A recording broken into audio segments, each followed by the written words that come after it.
ఈరోజు Huzur Nagar municipal vice chairperson Jakkula Nageswara Rao పైన municipal council Huzur Nagar సభ్యులు అవిశ్వాస తీర్మానం నోటీసు కలెక్టర్ గారికి ఇవ్వడం జరిగింది.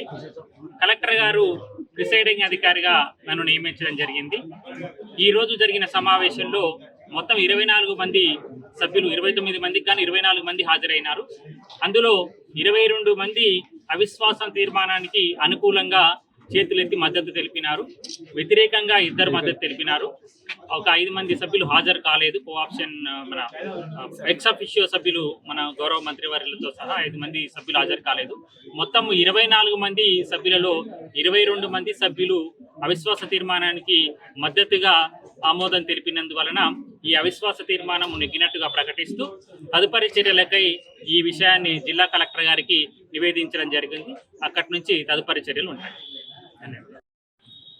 కానీ మనకు 24 మంది హాజరయ్యారు. అందులో 22 మంది అవిశ్వాస తీర్మానానికి అనుకూలంగా వైస్ చైర్మన్ దిగిపోవడానికి అనుకూలంగా చేతులు వల్ల ఈ అవిశ్వాస తీర్మానం నెగ్గినట్టు ప్రకటించారు.